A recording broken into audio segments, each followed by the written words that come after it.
দর্শক, আমরা এখন দাঁড়িয়ে আছি লন্ডনের টাওয়ার হ্যামলেটস কাউন্সিলের ঐতিহাসিক ভিক্টোরিয়া পার্কে। এই পার্কেই আগামী 17ই মে হবে বাঙালির প্রাণের উৎসব বৈশাখী মেলা। বাংলাদেশে বৈশাখী মেলা 14ই এপ্রিল অনুষ্ঠিত হলেও বিলেতের আবহাওয়ার কারণে এই বৈশাখী মেলা কিছুটা দেরিতে অনুষ্ঠিত হয়। আমাদের পাশেই আছেন বৈশাখী মেলা ট্রাস্টের চেয়ারম্যান সিরাজ হক। আমরা তার কাছে জানতে চাইব মেলার আয়োজন সম্পর্কে। সিরাজ হক, কতটা প্রস্তুতি সম্পন্ন হয়েছে? You can imagine it's a very difficult task, very hard work, and it's a huge arrangement required. অনেক কিছুই আগাচ্ছে as plan. আমাদের এখন হলো যে ইনফ্রাস্ট্রাকচার ডেভেলপমেন্টের কাজ, পার্কের planning process all over, licensing over, ও দ্যাট মানে অফিসিয়াল যা করার আমরা সব করে ফেলেছি। Now we need to engage. আমাদের আর্টিস্টরা আসা শুরু করেছেন, আজকে লিজা আসলেন, তারপরে বেবি নাজনীন থেকে শুরু করে বাংলাদেশের আরও কিছু খ্যাতনামা আর্টিস্ট আসবেন।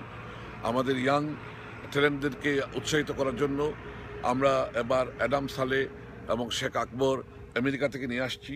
এরা আমাদের ভেরি মাচ মুসলমানদের ইয়াং পপুলেশনের জন্য very much sort of live and kicking.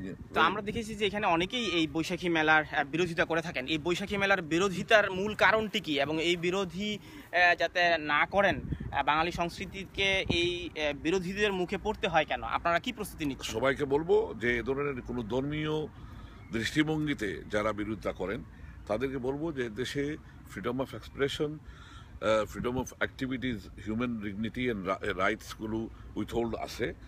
তারা যা চাইবেন তা করতে পারেন, অবশ্যই করতে পারেন, তাদের ওপিনিয়ন তারা মানুষের সাথে শেয়ার করতে পারেন, but do not create any obstruction.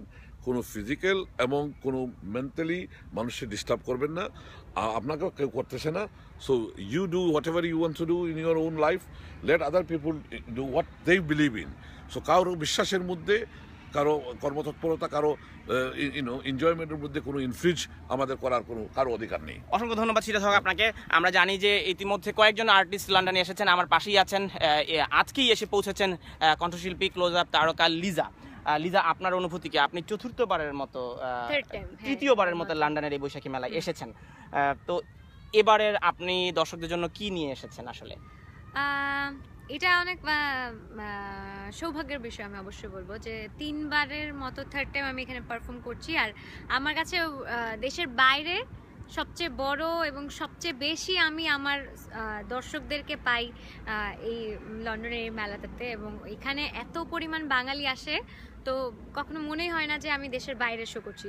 এর জন্য আমার স্পেশালি পছন্দের এই একটা মেলা। তো এইবার আমার কিছু নিউ গান হয়েছে, নিউ ভিডিও হয়েছে, মিউজিক ভিডিও হয়েছে, ওগুলো নিয়ে প্ল্যান আছে। আমার নিজের গান, তার মধ্যে আমাদের এখানে সিলেটি অনেক দর্শক আছেন এবং অনেক সিলেটের মানুষ আছে, তাদের কথা চিন্তা করে আমি কিছুটা কি গান আপনি করবেন এবার? আর একটা গান কি আমরা গানে কি আমরা দর্শকদেরকে আমন্ত্রণ জানাতে পারি কিনা? আচ্ছা, কি গান করব সেটা তো বলে দিলে তো তাহলে তো মজাটাই নষ্ট হয়ে গেল। আসতে হবে, আসবে মেলায়, সবাই মিলে মজা করব, সবাই মিলে গান শুনবো, গান করব। আর যদি গানের কথা বলি, যেহেতু বৈশাখকে ঘিরে এই প্রোগ্রামটা, কনসার্টটা সাজানো হয়েছে, তো আমি বৈশাখের আমার একটা নিজের ফিল্মের গান আছে, ওই গানটা একটু আমার শ্রোতাদের শোনাতে চাই। এলো রে এলো, এলো রে বৈশাখ, বাংলা বছরের পহেলা বৈশাখ, হাসি খুশির বাঁশি বাজে, মন জোড়ানো সানাই বাজে, বাজে রে তবলা ঢোল ঢাক, এলো রে এলো, এলো রে বৈশাখ। অসংখ্য ধন্যবাদ লিজা আপনাকে সময় দেওয়ার জন্য। দর্শক, আগামী 17 তারিখে আপনারা বৈশাখী মেলার এই আয়োজন জানতে চলে আসবেন ভিক্টোরিয়া পার্কে।